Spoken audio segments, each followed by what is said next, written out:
Hello, everyone, and welcome to Day 5 of Global Entrepreneurship Week.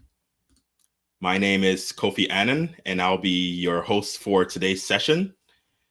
And we have an exciting session that's really focused on the evolution of entrepreneurship and social impact. We have some panelists that have worked within different areas of that conversation, and are joining us today to lend their voice and their perspective on how social impact, social enterprise, and entrepreneurship are evolving. Today, joining us, we have Kate Byrne from SOCAP Global, Sarah Sterling from conveners.org and SOCAP Global, and Nick Almeida from the San Jose Mayor's Office. Welcome all. So Kate, tell us a little bit about yourself, some kind of your background, where you're joining us from. Sure. I'm Kate Byrne, president of SOCAP Global, and SOCAP is the premier purpose platform that is charged with unlocking markets to help drive capital and drive change into the hands of those that are trying to solve the world's greatest problems. And Sarah? Hi, everyone. My name is Sarah Sterling. I'm the program catalyst for conveners.org, as well as the entrepreneur coordinator for our scholarship program for social entrepreneurs for SOCAP Global. So I'm kind of wearing two hats today. I'm based in Guatemala City. Conveners.org is a purpose-first community of members from all over the globe that are dedicated to bringing people together into a common space to create social and or environmental change. It can be event organizers, accelerator programs, impact investor networks, philanthropic organizations, you name it. If you're interested and excited about bringing people together for social impact, we are the organization for you. And the Entrepreneurs Scholarship for SOCAP Global is a robust program that brings value to our scholarship applicants who get to attend the conference for free and also get access to experts and different sources of capital through the SOCAP Global Network. Welcome. Nick? Hey everybody, my name is Nick Almeida. I'm a senior advisor for the mayor in the city of San Jose. I work on many of his social impact initiatives, as well as his strategic partnerships with corporations around CSR and other initiatives that they may have going to bring those types of partnerships into the city. Similar to Sarah, I wear another hat. I'm an adjunct professor at the University of San Francisco School of Management, and I teach 2 courses in social entrepreneurship, one for the Global Entrepreneurs program, as well as the Masters in Nonprofit Administration. Thank you. Welcome. Glad to have you all perspective for today's discussion. So let's start off by kind of getting your perspectives on kind of the state of entrepreneurship, both certainly global, broadly.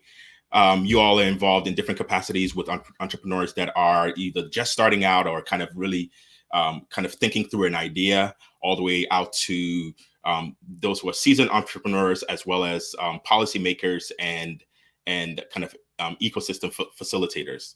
So just give us a sense of, what you've seen, some of the trends have been in the past couple of years from a social impact perspective.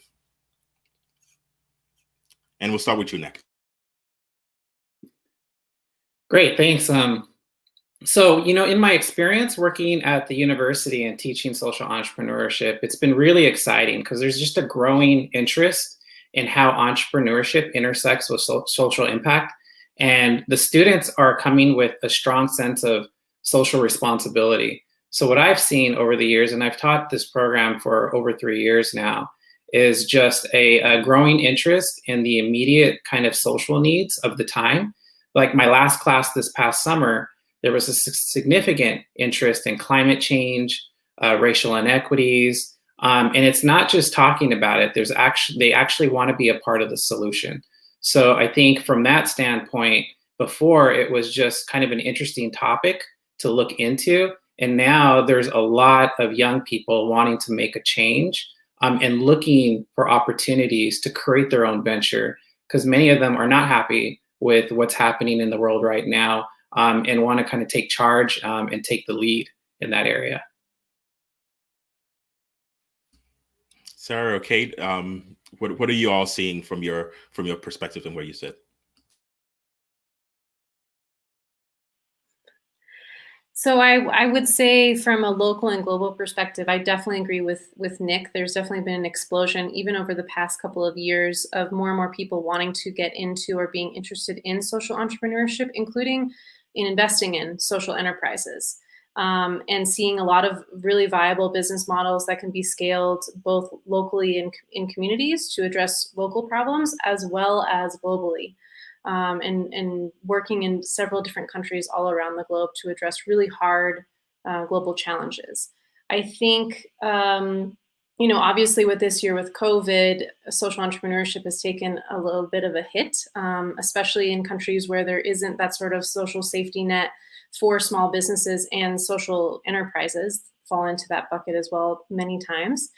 And for the organizations that support social entrepreneurs, like accelerator programs or university programs that are really drivers of change in terms of supporting entrepreneurs and getting the connection to funding that they need, as well as just the network itself, the support network itself. But I think overall, it's becoming more of sort of like a household name that people are recognizing and knowing a little bit more about what social entrepreneurship is.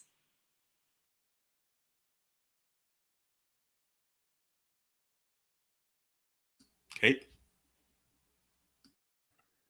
Yeah. So I agree with what's been said, and building upon it, I think there has been this definite shift from moving from a feel good, I'm doing this because it feels good, to I want to do good. And I believe the same thing is happening on the investing side. And now we've been doing impact investing for over 10 years. So we've got the data points that actually supporting these social entrepreneurs who are on the ground doing the work. Is not only sound practice, but it's just good for the economy overall on all different phases. I'm also heartened to see SDG 17, this private-public partnership aspect, really coming to life. And by that, I mean having all the different government, academicians, for-profits, nonprofits going in and driving in to really help come up with not just only financial resources and financial capital, but the other forms of capital. So reputational, social, political in terms of changing policy, and intellectual, so education. And to Sarah's point, I think COVID-19 has really made everyone realize now more than ever, social entrepreneurs have got to be supported, because they are going in and they are building these infrastructures and systems that are helping the people on the ground become more sustainable themselves. And that can only just result in a more powerful and thriving economy and world for all. Yeah, I agree. I see a lot of transitions into these more unconventional, at least from the social impact, what's traditional social impact partnerships, and the people that are involved. So let's say, to go a little deeper, personally, Kate, how did you get into this space? Like how did you end up here? Oh. So everyone, strap yourselves in. No. So everyone sees that Fast Company, right? Well, so I was a publisher at Fast Company. And back in 2004, my then editor-in-chief and now husband invited me to become a part of a 4 to 5 group, that task force that was building this Social Capitalist Awards. And to me, I could not believe that this wasn't how we were all operating in this. So I realized that's what I'm supposed to be doing, is helping translate to large corporates and also nonprofits and entrepreneurs how they can get involved and how they can be working together. I had the good fortune of actually working with Nick at the Tides Foundation way back, early day, just as SOCAP was getting started, when things like donor advised funds and social impact bonds, now these daily items and vehicles, were just being thought of. So that's what, and then that's what brought me here. Great. Sarah, what about you? How did you obviously have an interest that you've been involved in this space for a bit. How did you end up here, kind of really focusing a lot of your energies where you are right now? And yeah, just give us a sense of that. Yeah, I think the big turning point, crossroads moment for me was my Peace Corps experience. I was an education volunteer in El Salvador from 2010 to 2012, but I actually was one of the only volunteers placed in a community where there weren't any high schools. So they didn't want me just finger painting with children for my 2 years. So they let me have a secondary project, and I focused on women's entrepreneurship and helped 3 different women's groups start small businesses. And I think seeing the power that had in our groups of women who before had only been considered mothers, right? They didn't have an individualistic role in any sense, and they didn't know how to and never had managed their own money or had their own bank accounts. And seeing the transformative power of having a sustainable business and sustainable revenue stream for them really changed the way I thought about doing development and incorporating different ways of sustainable social and economic change for people that really are on the ground living below the poverty line. And so I went into, for my master's program, public administration with a focus on social entrepreneurship and impact investment. And through Frontier Market Scouts, which is a 2-week certification course, I got to do a year-long fellowship with SOCAP Global and a small impact investment fund in Guatemala, which is why I moved to Guatemala from San Francisco, called Pomona Impact. And dually got to work on both the impact investment side doing impact measurement. I was their director of impact, as well as run the Scholarship Entrepreneur Program for SOCAP Global. And it's just been so inspiring to continue my work with SOCAP Global. And now with conveners, being able to be at an ecosystem level with conveners.org, as well as being more on the boots on the ground, watching entrepreneurs and being inspired by all the work that they're doing and trying to be creative and find different ways to support them and have their voices be showcased and their challenges and needs and opportunities showcased to the broader ecosystem. And Nick, you're currently in that kind of policy and education state, and which that is a pretty big spectrum between the kinds of conversations you're probably involved in. How did you end up in that space? What brought you to kind of focus your efforts there? Yeah, pretty much a squiggly path. But what I did enjoy about impact investing is that there were a lot of in social entrepreneurship, there were a lot of passionate entrepreneurs out there. Many of them struggled with product market fit. Like, how am I entering the market? Who's my customer? Who's the beneficiary? Are they the same? Are they different? So one of the things I was very interested in is the role of cities in this kind of ecosystem, and how can cities actually kind of support a social entrepreneur. So I joined the mayor's office with a kind of a key goal of how do we bridge the resources and the understanding of the social problems in urban environments to the entrepreneur. And so that's why I work on a lot of the strategic partnerships for the mayor, where I get a lot of inbound from entrepreneurs, and we try to find a role for them within the city, either formally or informally, because if there's a willingness to address this challenge within an environment, I think it's really our duty to try to find a fit for them. That's oftentimes government comes with a lot of bureaucracy. So that's oftentimes not in a kind of a direct client or contractor relationship. But in the mayor's office, one of the benefits we have is that we have a significant amount of opportunity to connect with others. We get people to come to us. When we make a call, people actually pick up the phone. And so it's been a good experience to kind of play the facilitator. And that's what really kind of drove me from when I was working with Kate and impact investing and social entrepreneurship to trying to find other connections for entrepreneurs, because I think they need it, right? And they're in the same space as government. We're all, everybody's trying to positively impact our residents. And what better way to do that than within government? Yeah, I mean, certainly that's kind of where we're focused on with Global Entrepreneurship Week, because we know just entrepreneurship in general is hard. And then when you have the lens of social impact and all the dynamics and the societal and cultural dynamics that are at play there, it makes it, it makes it that much more complex for. But again, on the other side of that entrepreneurship is that the impact that you're actually going to have is so much greater once you're able to navigate through that. So yeah, totally agree with that. As we're thinking about how things have where each one of you came from, into this space, and you've all been in the space for a bit, and you see the progression.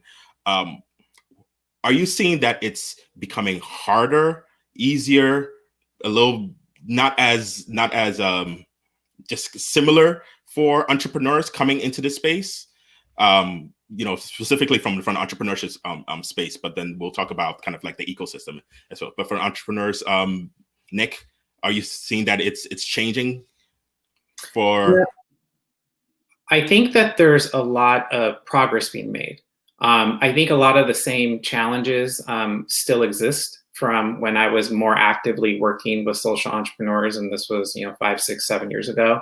And it comes down to like the capacity building opportunities. There's a lot more accelerators and resources in the university setting, like at University of San Francisco.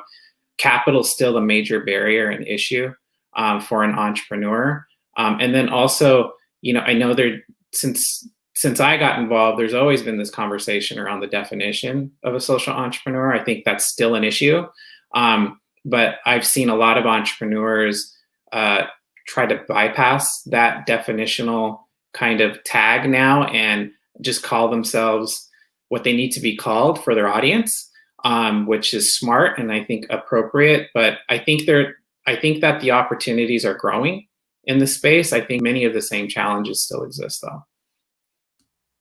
So Sarah, just kind of piggybacking off of what Nick just mentioned about the definition of social entrepreneurship as it relates to how it, I guess, defines the motivation, and Kate, probably same to you as well, because you work with kind of groups at a time and you kind of really in those conversations. How are you saying that folks are defining within the ecosystem, are defining social entrepreneurship? Is it as clear cut anymore? Is it broadening? Start with you, Sarah. Yeah, I think, it's funny because I would say even like 5 years ago, if you were an entrepreneur, it meant that you were unemployed. And now being a social entrepreneur is like this cool, new, sexy thing that everyone wants to be called, unless, depending on if you're trying to get funding and who you're trying to get funding from, to Nick's point of, changing what you're called and how you do business based on the conversations that you're in. And I think, yeah, for me personally, social entrepreneurship is defined as your business model does not exist and does not work if you're not creating a social impact through your business model directly. But to your point, Kofi, and I think we all agree that there is an issue with there not being just one standard definition, at least, of what is social entrepreneurship and what isn't, and same with impact investing, what is impact investing and what isn't. But I do think that people getting into social entrepreneurship and who are defining themselves as social entrepreneurs do have that passion and desire and drive to create social impact. And so I don't think it's an issue of, greenwashing in terms of on the social entrepreneurship side, which is really great to see. I think when you talk about seeing what actual impact is created over the long term is where it gets really fuzzy because of lack of resources and lack of knowledge around how to actually measure that. But that's a whole other conversation that we can get into later. Yeah, we'll go to that. And yeah, Kate, same there. The definition of social impact, social entrepreneurship, and even does it even matter anymore? I don't know. What are you hearing? So it's really interesting. I actually think we're at a fascinating threshold or precipice, right? Where, and part of it's also because corporates are getting into the game. So much like in the technology days, technology where a lot of people now buy their technological innovation, I think corporates are starting to really want to build and be inspired to be better business citizens and corporate citizens. So I think there's an interesting opportunity for social entrepreneurs to turn to corporates as a way to ensure that those larger corporates are in fact purpose driven, but they also can support their work. I think that's another interesting avenue, aside from just going to, say, for instance, foundations and such for funding. It takes forever. No offense to foundations, but the reality is it takes so long to go through the funding process. And oftentimes, by the time you get through that process, the direction has changed. And then even when you do get the funding, you have to be so specific, and it has to go to very specific programmatic pieces, as opposed to what so many people need, which is supporting your overhead and supporting so that you can get the talent that can really make the change. So it's not a direct answer to you, but I think, I think to that end, I mean, I've always wanted there just to be entrepreneurship is entrepreneurship. And that the way I look at social entrepreneurs, to me, how cool would it be if those are the future B Corps who then go on to be E Corps, equitable corporations? And that's what's supported, and that's where people vote with by working there, investing in, consuming their products. How cool would it be to be, a social, social enterprise unicorn? So, and that's a real thing, and I think we can make that happen.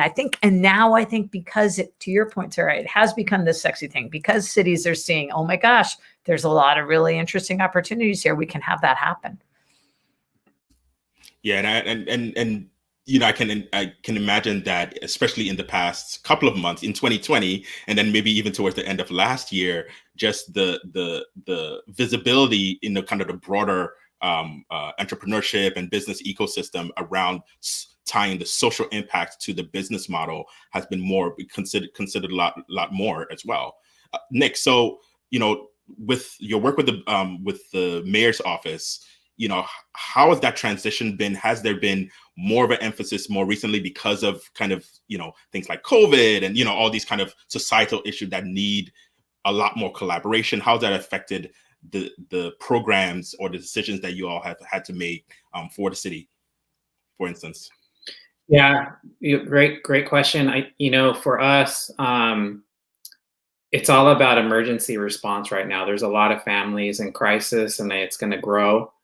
So a lot of our work right now immediately has been about how do we support families from like a rental assistance standpoint? How do we support nonprofits that are providing those direct services that now those funding streams have shrunk? And then kind of the third tier that we focus on is small business, really getting decimated. And all that impacts the city's ability to provide service because the sales tax impacts the other revenue streams on us. So I think right now we're in the midst of like kind of an emergency response. However, I think in the very near future, there's going to be a need for more of a direct kind of emphasis and collaboration with entrepreneurs, those that have sustainable funding streams, that aren't relying on necessarily philanthropic support or government grants, and can solve some of these issues for us, because I think we're all in it together right now. And that's kind of where the focus will be very soon. Right now, I think our city and many cities are in kind of emergency response and crisis mode because we have a lot of families that are hurting. And as a lot of the federal stimulus is going to end in December, there's going to be this huge cliff of need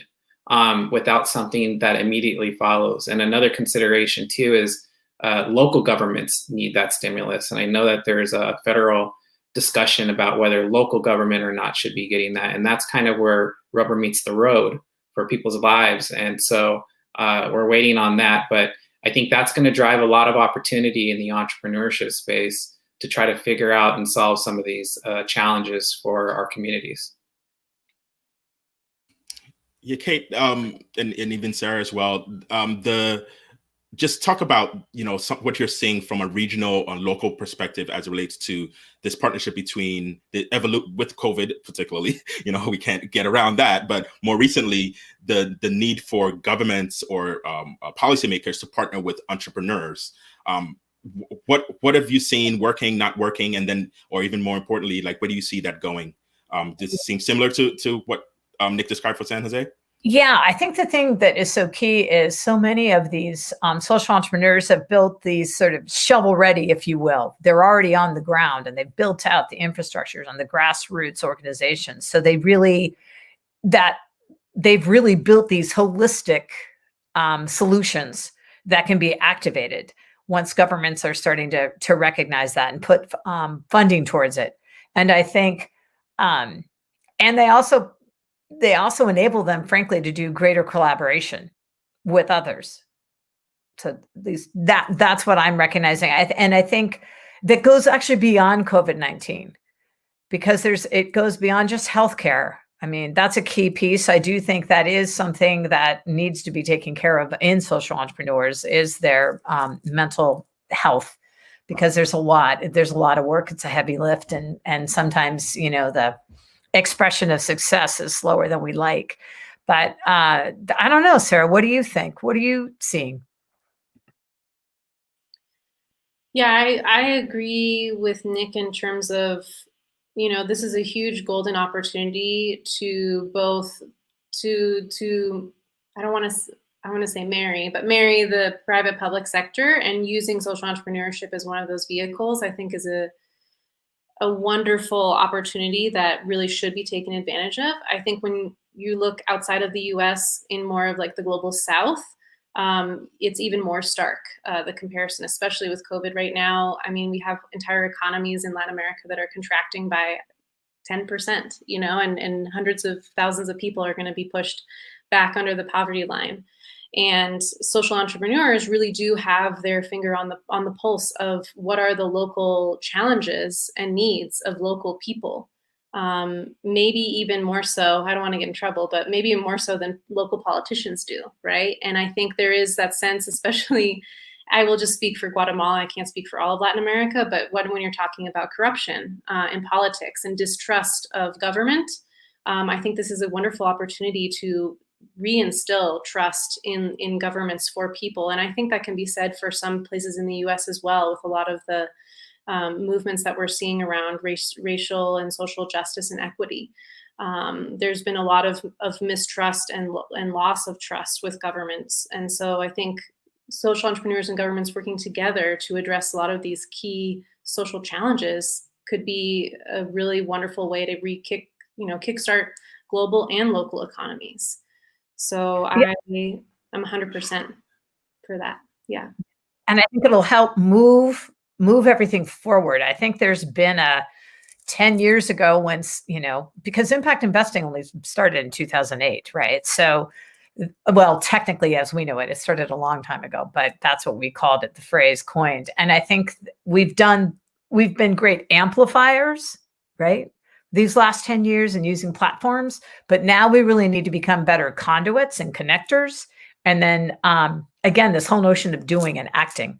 So adopting policies or activities, executing on those, and then operationalizing it. So it becomes washings and it becomes just a sustainable model.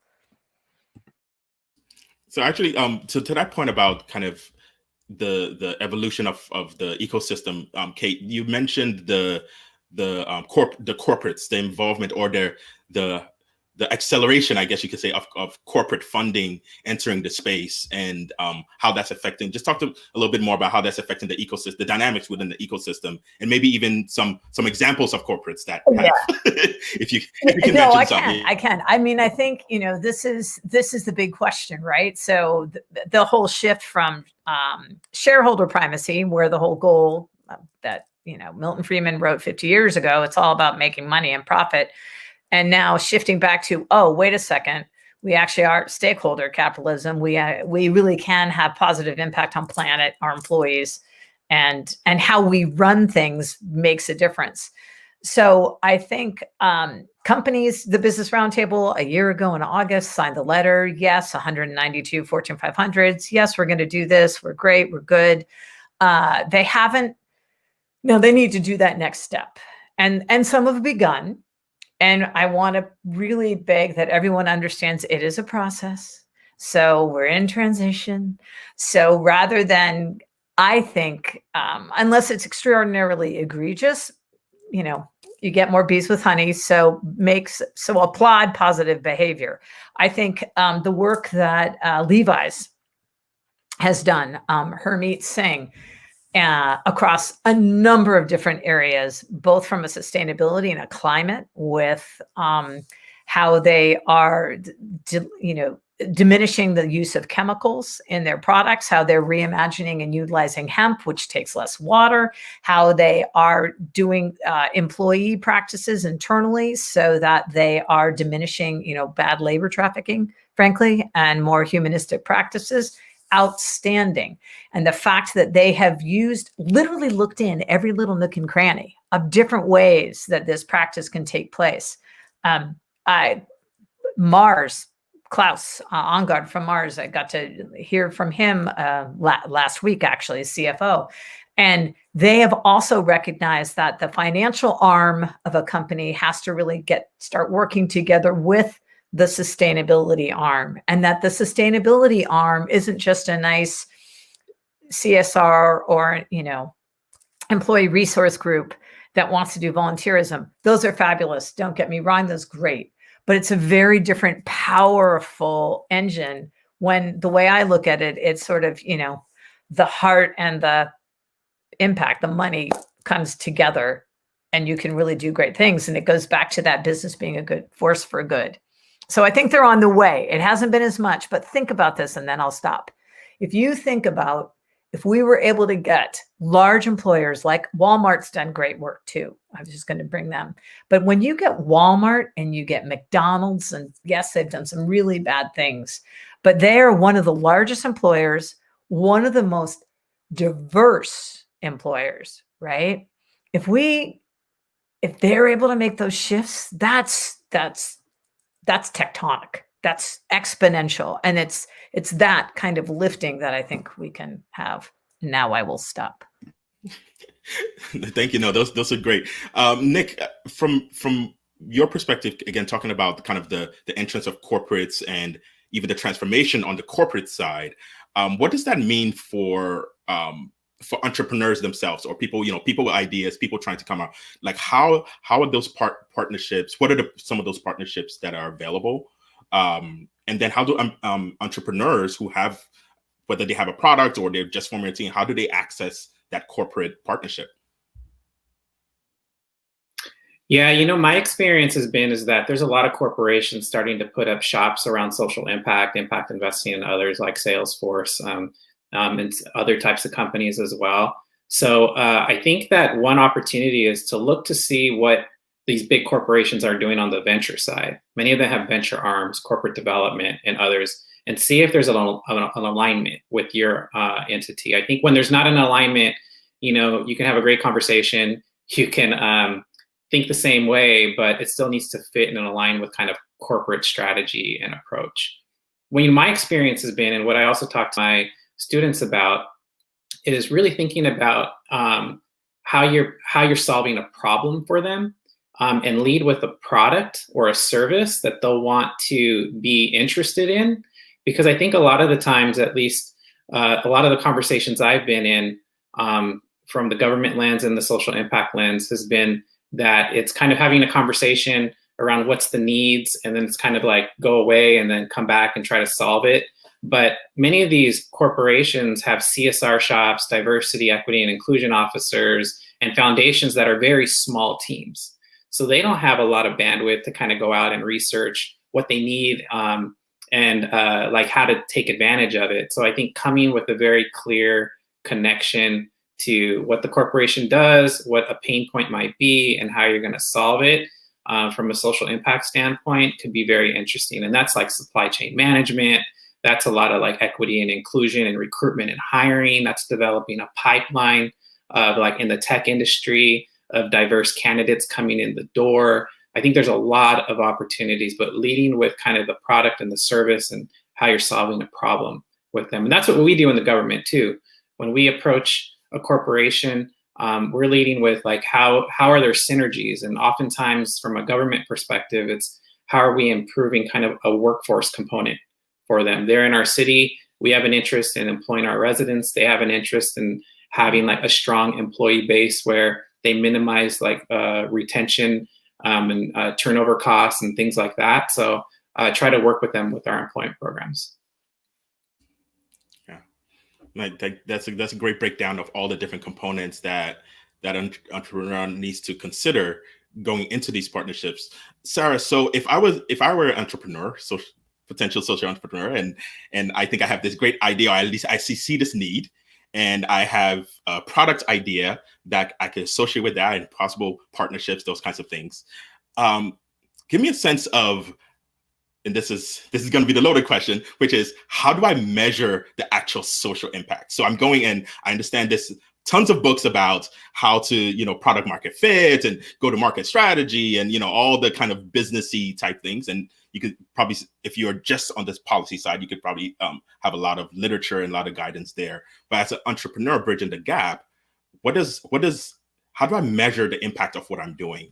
And what are some of the dynamics that go into those decisions? Yeah, I think that's the $1 million question for social entrepreneurship and impact investment. In terms of just reputation, I think in 10, 20 years, when we look back and say, well, did it actually change anything or did it benefit the globe?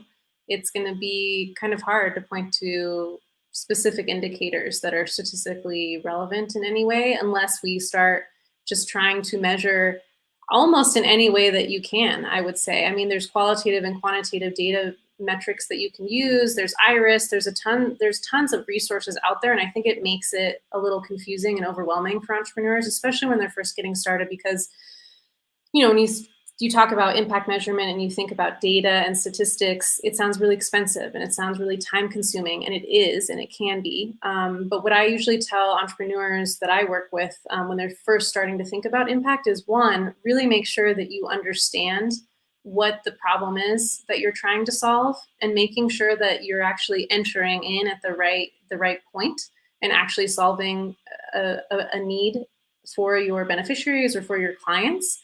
And that's, basic business practice as well. If you don't have a product or service that really resonates with people and that they'll want to actually buy and use, you'll go out of business, or you'll have a competitor that will come in and take over your market share, right? And so I always urge entrepreneurs to understand that first and foremost, and then also figure out ways in which you can have your impact be measured along with your business model. Like, look at how your business model actually runs and operates, and figure out what touch points do you have with your clients, and how can you gather data along all of those different touch points, but in a way that makes sense for your business model. And it can be as simple as getting customer testimonials and interviewing your customers and doing videos and that storytelling on the qualitative side. And then on the quantitative side, the whole premise of social entrepreneurship is that it's able to scale and grow more quickly and more broadly than nonprofit work, because it is sustainable from a revenue perspective, right? So you sell more solar panels and you get to, export your solar panels to different countries. Every solar panel that you sell is affecting an entire household's livelihood, in theory, right? And that's why you really need to check in and make sure that your product is meeting a specific need of your customers. So I'll stop there. I mean, there's tons of different ways, and I know that Kate and Nick probably also have insight onto that as well. Yeah, and it's that's why I saved that one for last, because it does get into different perspectives. So Kate, talk to me about some of those perspectives. So on the corporate side, what are some of the thought processes around impact impact, measuring impact? Exactly. On the policy side as well, and entrepreneur side. and definitions of, right? And I actually think that's one of the greatest challenges right now that we're seeing, not only in the US, but globally. There is no one size fits all definition of impact, value, profit, success. And so I think those are all conversations that are happening real time, and the world is trying to figure out what they're doing. There is a new effort that's being put forth by Sir Ronnie Cohen and George Serafim from Harvard, and it's called the impact weighted account. And that would mean that a corporate would put forth a balance sheet, essentially a profit and loss sheet that demonstrates, yes, financial profit, but then also the impact profit, or the impact that was made by the way that they govern their company, by the way that they treat their stakeholders and their employees, and then by what happens, what input and impact does their product actually make in the world. So I think, again, that seems like such a simple, why aren't we doing that? But it's because we're shifting from this profit at all costs kind of mentality. So there's going to be a bit of that. I will say that from, over in the EU, they're making and beginning to make a lot of these mandates. You need to put everything through when you're looking at building out a portfolio and its success through what they call the ESG. It's either got to be environmentally, socially, or governance oriented positivity. And so it'll be interesting to me to see how we start working together across the world and how that kind of has an impact on the US. I know we think of ourselves as such forward thinkers, but often, and I know, everybody here has spent some time in a different land, not on US soil. And there's often quite a bit to learn, a little bit of humble pie on our end, to realize that, others have great ideas as well and practices. Yeah, Nick, from the investor perspective and even kind of policymaker perspective, talk to us about, measuring impact, or at least seeing, the guardrails that folks are either putting up or thinking about putting around measuring the impact of big organizations, but even more importantly, kind of entrepreneur startups, those kinds of things. Yeah, first, I just want to say it's really hard. And I think we've been trying to figure it out for a long time now. And I think like what's really hard about it is that measuring outcomes is sometimes very subjective. And I think that's a key differentiator, like measuring the outputs versus the outcomes. Nonprofit sector has been working on this for many years. I started earlier in my career as a program evaluator. And we brought like-minded folks to the table that wanted to do it, and we still couldn't do it sometimes, even when everybody had a strong willingness to.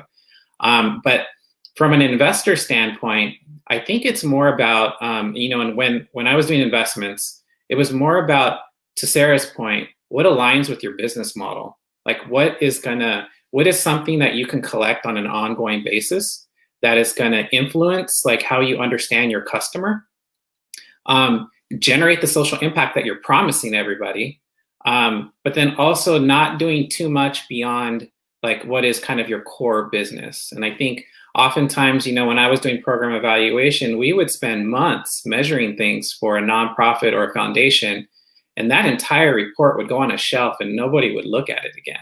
And so that's frustration. That's not a good use of resources. That's not a good use of the data. So really kind of honing in, from an investor, how's the entrepreneur really kind of focusing on what they have control over, and what they can collect on an ongoing basis. Because I think collecting information point in time and stories is very useful, from adding flavor to like what your impact is.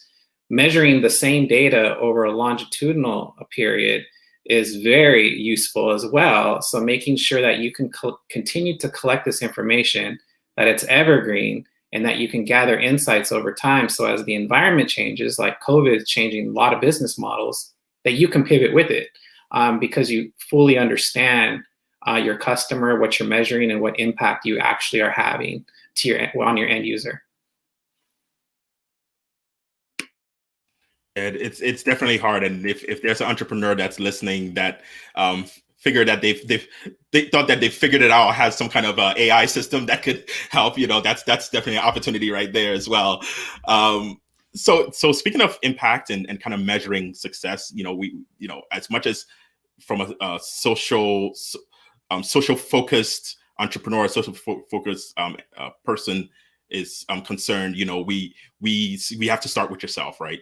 What are you doing? How can you facilitate, enable, bring something to life? So in closing, just kind of starting with Kate, what are you excited about? What are you working on in the next 3 to 6 months? And then what does success look like for you? How are you measuring that success? So COVID, the silver lining for us for COVID has been that we had to take a 13-year-old brand and shift it and pivot to digital theater. No small feat. The beauty of that was we're trying to get as many people access to the resources that they need, the insight, the connection that they need. Well, what better way than to do that than online? And then furthermore, make that truly a global conversation so that we can, again, tap into broader based radical collaboration with people that you might not normally be able to do. So I'm really excited to see, for us, SOCAP shift from just an amplifier to really this notion of a conduit. And how can we help just connect those dots and get more resources, whatever they look like, into the hands of the people that are actually doing the work. One of the ways we're doing that is through a program that I will let Sarah talk a little bit more about, which we're really excited about. And I'm also heartened to see that so many corporates are really are starting to get active and do more. It's never as fast as we want, but and then also we had an event called Integrate. Again, getting that financial part of the house together with the sustainability part of the house. I think that's huge. That piece will help us make up the exponential change that's needed on the crisis that we have with climate, I believe.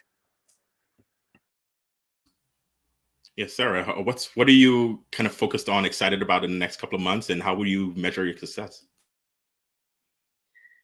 I would say on the conveners side of our operations, we're really trying to expand our membership community and going into the Global South to create access for conveners as well as impact accelerators and other folks that want to bring people together into a similar space to create impact, giving them access to those resources. We also had to pivot to supporting conveners like SOCAP. SOCAP Global is a member of conveners.org as well, but supporting our members in supporting their both participants or cohorts virtually and that virtual engagement.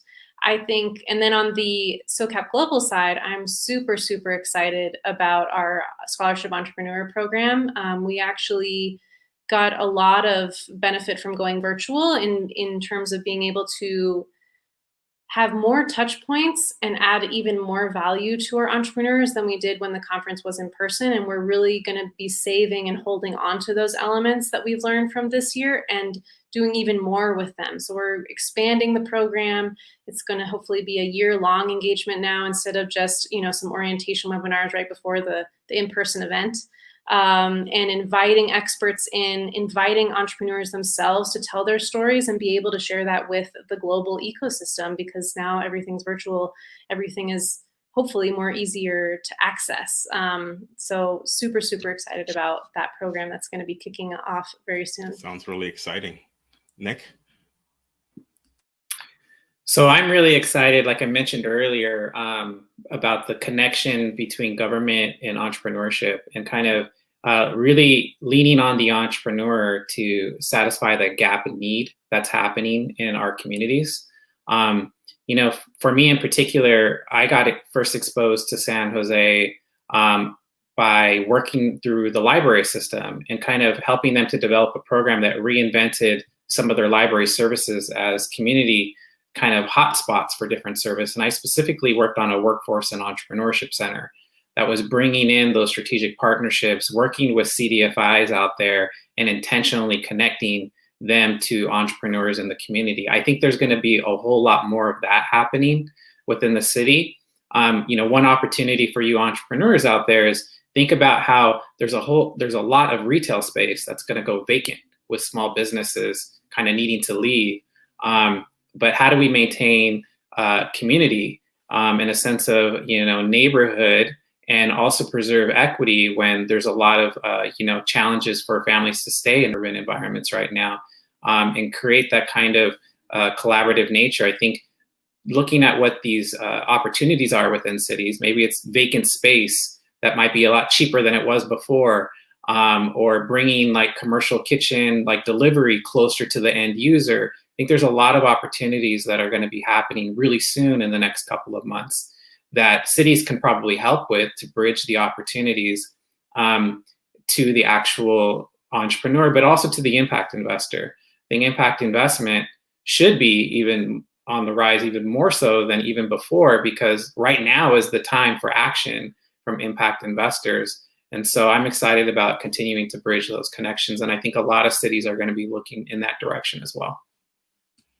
Yeah, I agree. There's definitely, as much as, if you watch the news cycle, you think that, there's absolutely nothing to be done, and it's either all being handled or none of it is being handled.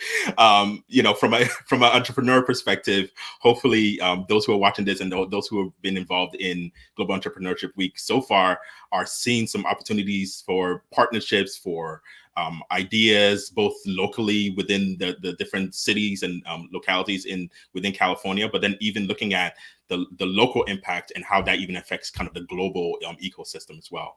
So thank you for your perspectives and for joining this panel, Kate, Byrne, Sarah Sterling, and then Nick Almeida. And that'll conclude our session today. And we have 2 more days of Global Entrepreneurship Week going on. So everyone could go to GEW California to see some of the events that are happening within the California sphere. But then you could also go to gen.org to see something that's some of the events that happen globally. So thank you all, and we'll talk soon.